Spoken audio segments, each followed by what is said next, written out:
자, 우리 다 같이 사도신경으로 신앙 고백하겠습니다.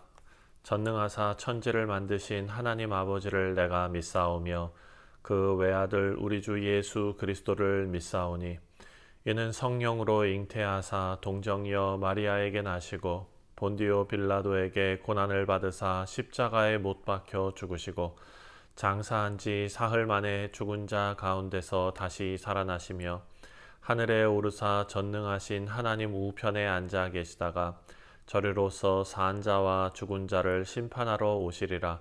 성령을 믿사오며 거룩한 공회와 성도가 서로 교통하는 것과 죄를 사하여 주시는 것과 몸이 다시 사는 것과 영원히 사는 것을 믿사옵나이다. 아멘. 찬송가 435장입니다. 나의 영원하신 기업 함께 찬송하겠습니다.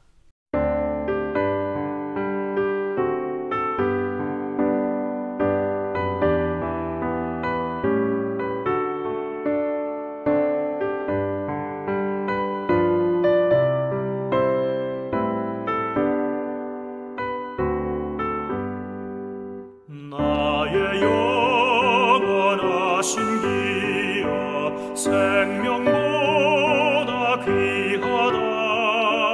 나의 갈 길 다가도록 나와 동행하소서. 주께로 가까이 주께로 가오니 나의 갈 길 다가도록 나와 동행하소서. 세상 복 위하니라 모든 병에 버리고 험한 길을 가는 동안 나와 동행하소서. 주께로 가까이 주께로 가오니 나의 갈 길 다가도록 나와 동행하소서.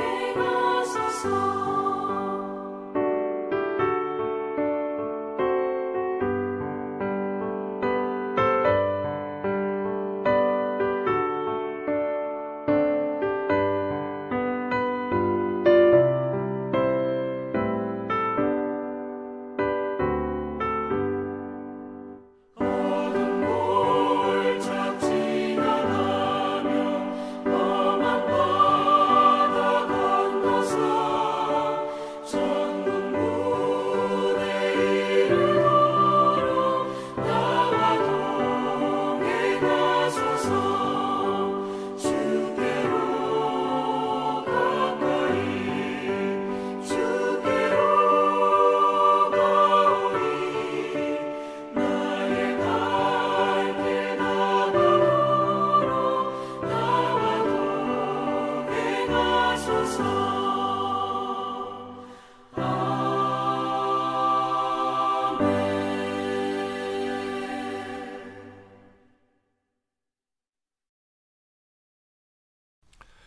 오늘 우리에게 주시는 하나님의 말씀은 역대하 26장입니다. 1절부터 23절까지 말씀입니다. 제26장. 유다 온 백성이 나이가 16세 된 우시야를 세워 그의 아버지 아마샤를 대신하여 왕으로 삼으니 아마샤 왕이 그의 열조들의 묘실에 누운 후에 우시야가 엘롯을 건축하여 유다에 돌렸더라. 우시야가 왕위에 오를 때 나이가 16세라. 예루살렘에서 52년간 다스리니라. 그의 어머니의 이름은 여골리아요 예루살렘 사람이더라. 우시야가 그의 아버지 아마샤의 모든 행위대로 여호와 보시기에 정직하게 행하며 하나님의 묵시를 밝히 아는 스가랴가 사는 날에 하나님을 찾았고 그가 여호와를 찾을 동안에는 하나님이 형통하게 하셨더라.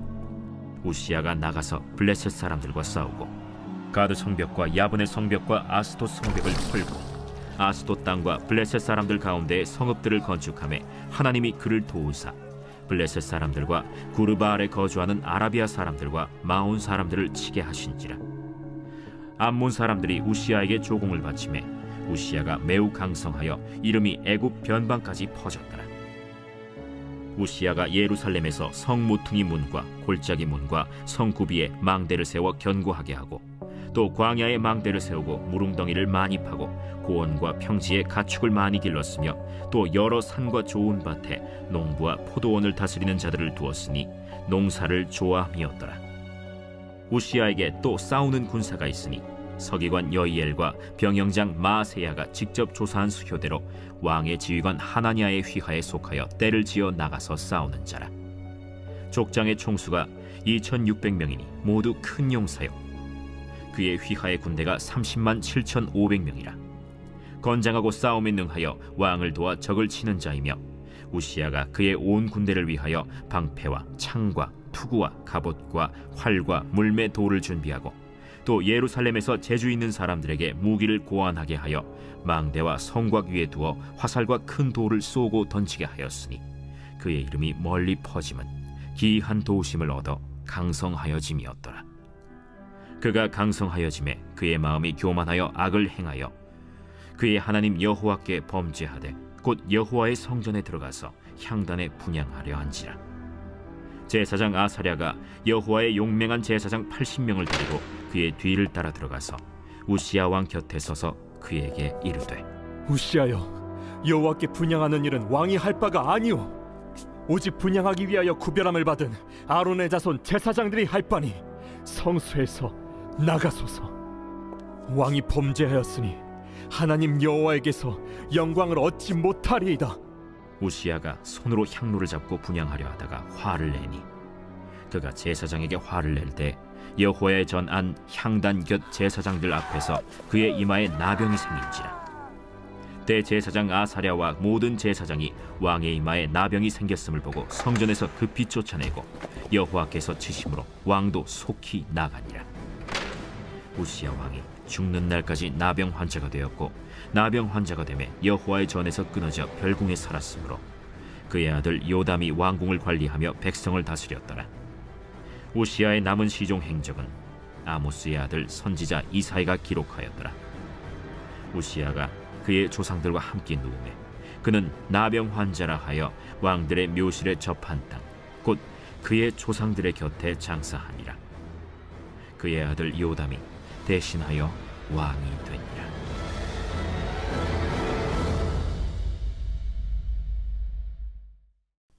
네, 사랑하는 성도님들, 오늘 우리가 묵상할 26장은 유다의 왕 우시야의 이야기입니다.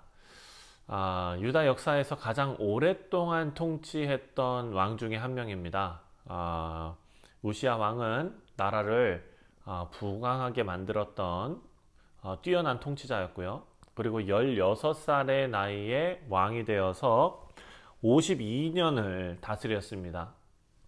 자, 이것은 사실 이스라엘 역사를 통해서 보았을 때도 하나님을 경외했을 때 받은 참 큰 복이었다라고 평가받는 그런 일입니다. 5절 말씀을 보면 하나님의 묵시를 밝혀 아는 스가랴가 사는 날에 하나님을 찾았고 그가 여호와를 찾을 동안에는 하나님이 형통하게 하셨더라 라고 말합니다.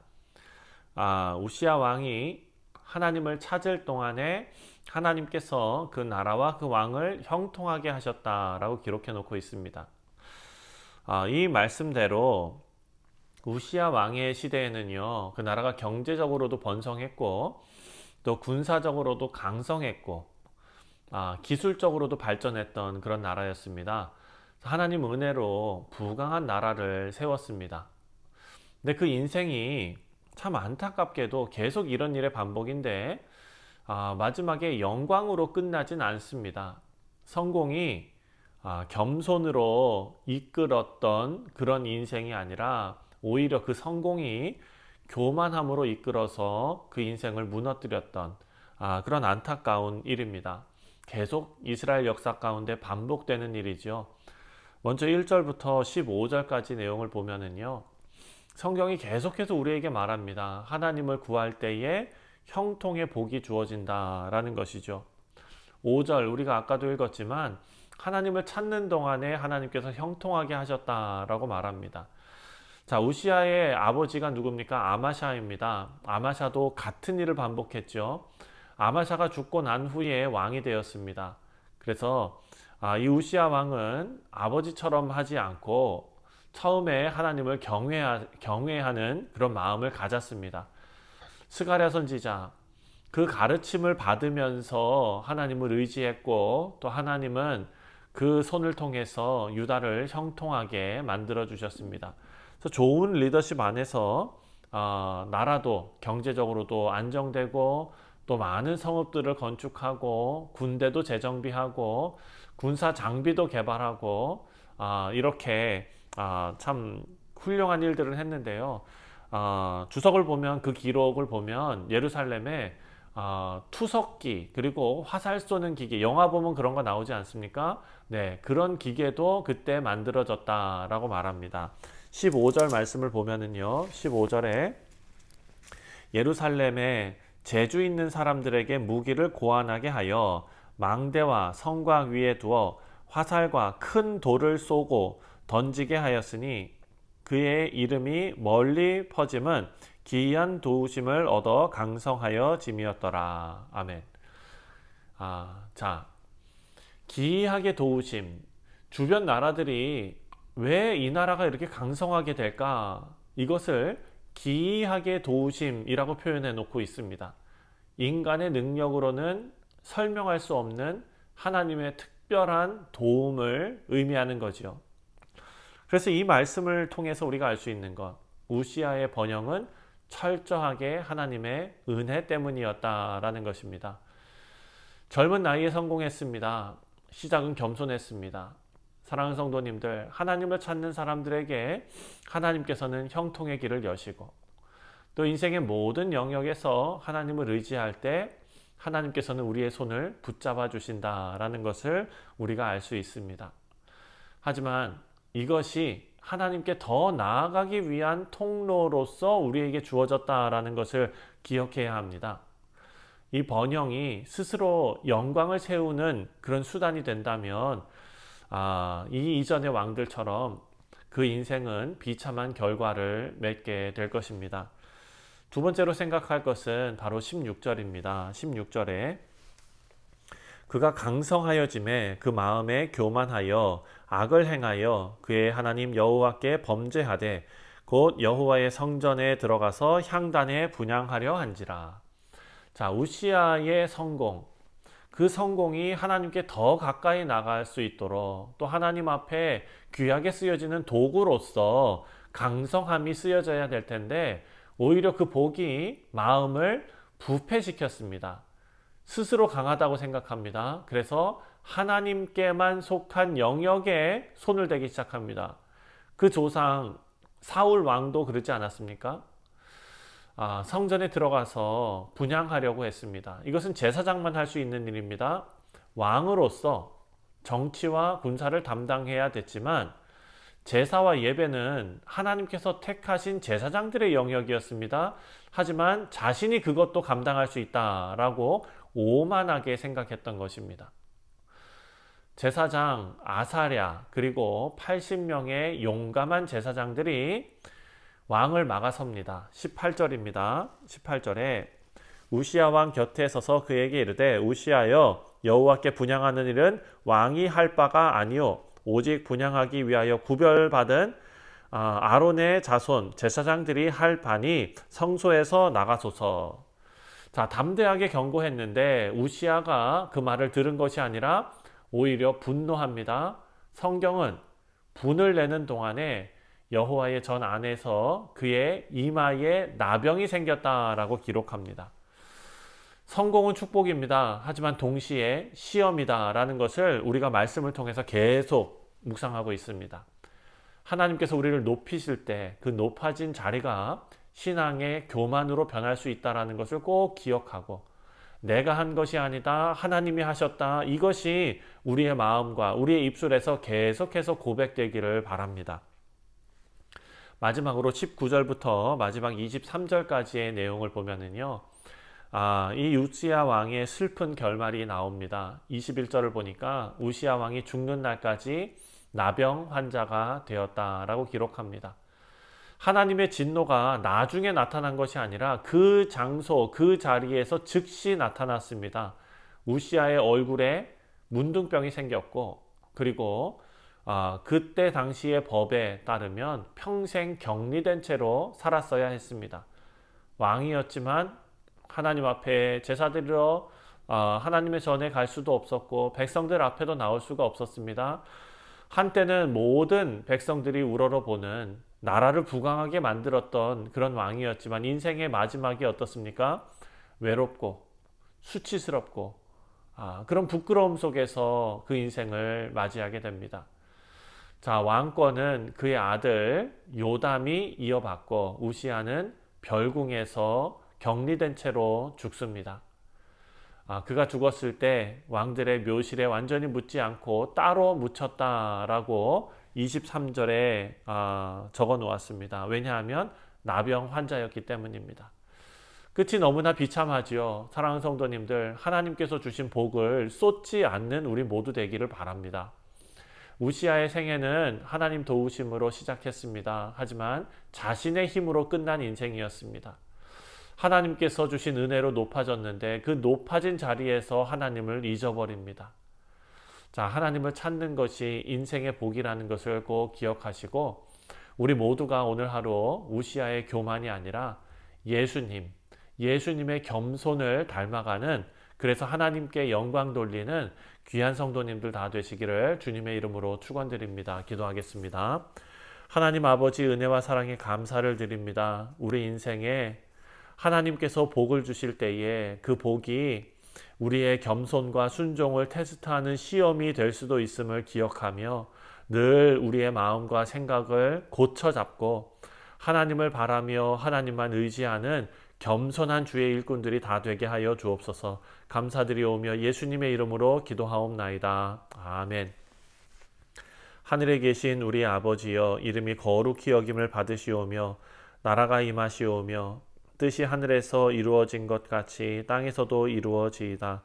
오늘 우리에게 일용할 양식을 주시옵고 우리가 우리에게 죄 지은 자를 사하여 준 것 같이 우리 죄를 사하여 주시옵고 우리를 시험에 들게 하지 마시옵고 다만 악에서 구하시옵소서. 나라와 권세와 영광이 아버지께 영원히 있사옵나이다. 아멘. 네, 사랑하는 성도님들, 오늘 목요일 우리 사랑하는 교우들을 위해서 기도하는 날입니다. 우리 성도들의 사업과 직장과 가정과 학업을 위해서 함께 기도하겠습니다.